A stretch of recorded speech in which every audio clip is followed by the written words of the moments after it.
Glad you've joined us here today for Radio Arcadia. It's Thursday, December 11th, and I'm still Chris Marcus, your host, here with you as always. And today we are covering some of the recent news in the financial markets. Wow, what a fascinating time in life we're living in. On one hand, we can all, well, maybe not all of us, but certainly I think a lot of the folks who are listening to the show now are sniffing the demise of the dollar. It feels like we're building to something, and certainly we're seeing the effects of that around the globe right now. A couple news stories that came out this week were China having some market volatility the other day. China notched its biggest market loss in 5 years after Beijing made a surprise move to rein in lending, fueling concerns about growth in the world's number 2 economy, which, where to even begin on that one? On one hand, they're printing money, and on the other hand, they're reining in liquidity. And in the end, you see more market turmoil. Also in the news has been this plummet in the oil market that I guess has been going on for a couple months now, although perhaps you may have been experiencing this as well.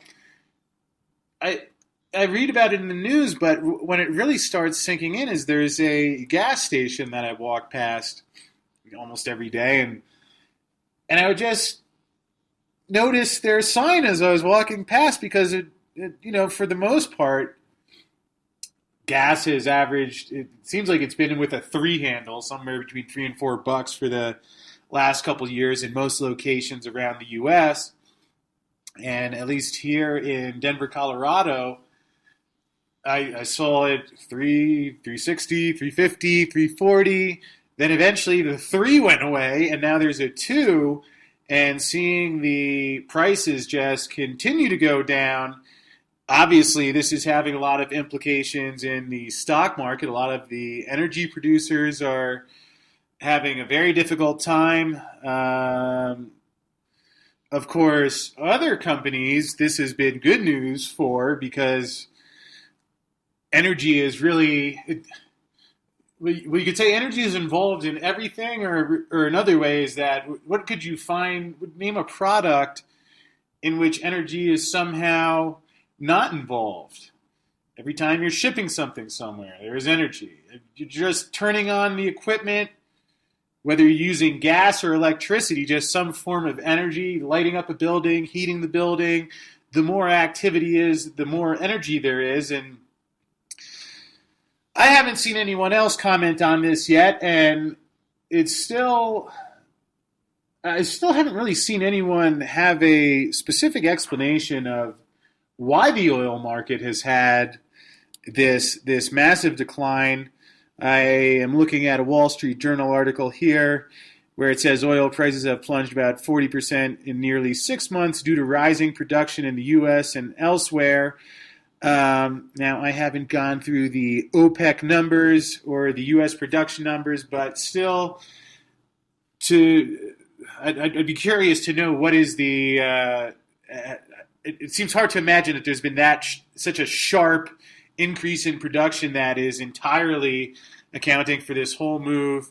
And of course, in case you hadn't picked up on it yet, what I'm going to say is likely to at least be factoring in somehow is that you've ended QE3 and QE4, whatever you call the last 2 packages. I guess most people combined it into QE3.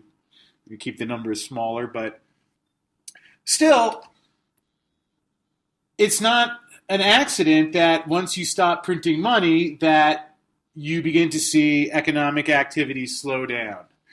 We've seen problems in the Eurozone where with Mario Draghi and his similarly fantastic Keynesian idea of, well, we must fight deflation. God forbid if people could actually afford to buy a sandwich and own a car and have a place to live, but just like they're worried about this deflation, translated really into the fact that the price levels are unsustainable. Just like in the U.S., housing prices had to come down because people couldn't afford to pay these prices. You have 25% of the country that's unemployed. So this is the market trying to heal, but it's trying to fight that counterbalancing force of the central banks. And it's a complete disaster, of course, and this is why central bankers shouldn't try and play God, but you see it happening here. You see it happening in Japan under the fantastic unicorn Abenomics.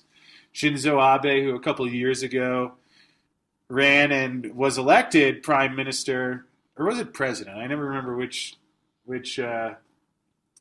name card they give the Japanese dictator.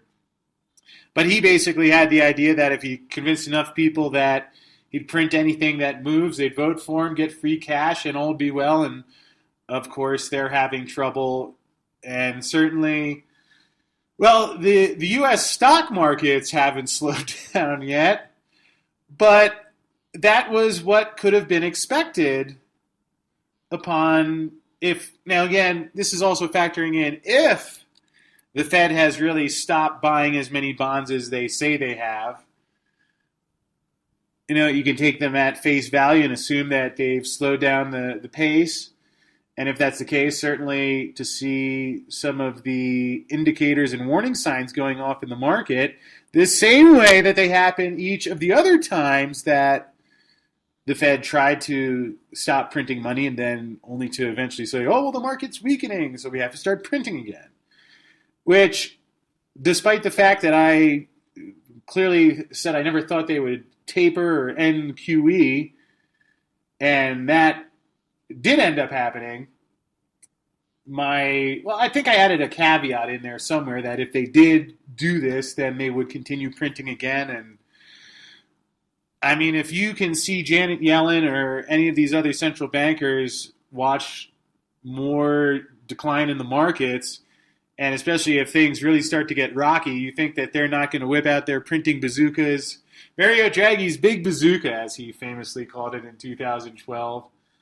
That's why it's, and that's why the markets are a little more complex than just thinking of one step into the future. It reminds me of one of those differential calculus derivatives. And maybe I'm just had too much equity option training from my past Wall Street life warped into my brain. But you really can't just think about what's going to happen in the next step, because it's all built and predicated upon each other. And this is similarly applied when I see people putting price targets on gold and silver, which I think, unless they're accompanied with, okay, this is the price target if QE3 ends and they don't do QE4, or this is the price target with the current money supply, but you have to have some sort of barometer, because you could say, well, I think gold is worth $5,000 or $10,000 an ounce, and I know I love saying those numbers and seeing the response that I get, because obviously they sound very extreme. Although I think it's worth pointing out, if you actually have ever read or are familiar with Jim Rickards' his book Currency Wars that he wrote back in 2011. Now, this was when QE2 was stopping, even before Operation Twist. And he had a chart in there that if you just adjusted mathematically based on when the dollar was still backed by gold, and then how much money has been printed, and just adjusted the fraction, we would already be well over $10,000 gold. So what is it really worth in a true free market where the bullion banks aren't getting in there and doing what bullion banks do, which works for a while until enough Chinese people come up for their metal? Who knows what the price of gold would actually be? But that's something that we're going to find out, because, again, going back to the China story or the oil, and I also hear a lot about how some of these high-yield debt markets are going to have problems with some of the lower energy prices. And that's certainly what I think a lot of people learned over these past couple of years, is how interconnected all of these things are. So maybe in a healthy economy that didn't have U.S. government fascism and a Wall Street oligarchy, you could say, well, oil prices are going down. This is great news. It's going to make life less expensive. That means more wealth for everyone. And kumbaya, good times are here again. Or, unfortunately, in the type of arrangement we have now where everything is so interconnected but built upon a house of cards foundation, I mean, even Bernie Madoff acknowledged that the current Wall Street U.S. government arrangement was the biggest Ponzi scheme in history.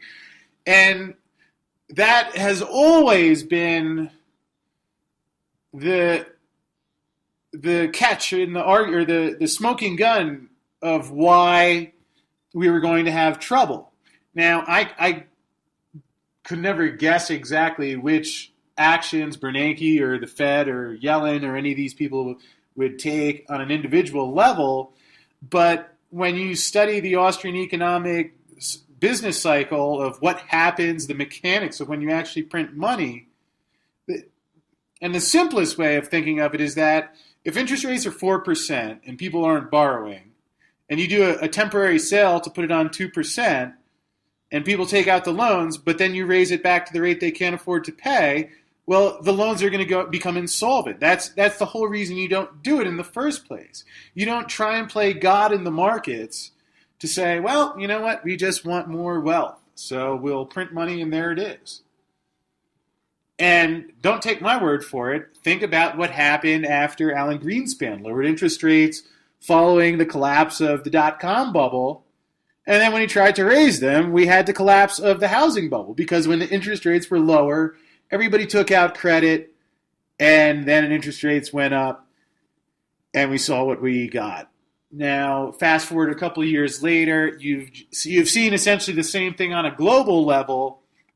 Now, whether it's oil or the foreign economies, I think the U.S. economy has actually slowed down considerably. Just we have to keep in mind that we're looking at government numbers that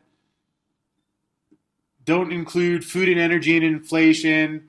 If you've stopped giving up looking for work because it's been 2 or so years, you're not counted anymore. And especially the GDP numbers that are claiming to show how much the economy has grown. Keep in mind that government spending is one of the indicators there. So they could say they're going to give a few $1 million to every congressman and pay them a bigger salary, and that counts as growth in GDP. Or they could say, we're going to hire you to dig a hole in your backyard and then fill it back up again, and that's work. Now, you could pay someone to do that, but is that going to give your country and citizenship and more goods to consume at a cheaper price? Because, again, people want stuff, and generally people want more stuff. The cheaper it is, the more stuff they have, or the more money they have, the more stuff they're able to have. But you have to build it. You can't Imagineer it. The Fed can try, but I don't think it's going to work any better than it has the past couple thousand times it's been tried in history. But fortunately, when you understand what's happening, this is why it can be so valuable having this knowledge. And then when you're faced with that decision, well, do I want to own treasuries in this environment? Wall Street's telling me it's okay. But when I think back about what happened to the housing market as an analogy, well, everyone said housing bonds were okay, but it turned out that wasn't so. And being patient and structuring your investments so that you weren't trying to time the day or the month, but just understood the consequences, whether that meant just selling any bank or mortgage stocks.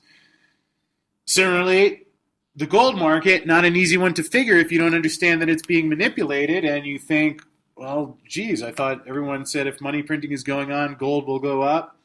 But when you understand all of these pieces together, it's kind of like being able to repair an engine. If you don't know how to fix the engine, you could start that car all day.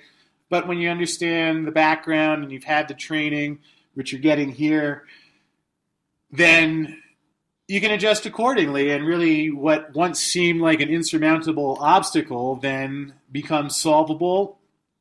And that's why we're here for you at Radio Arcadia. So I hope you found this helpful.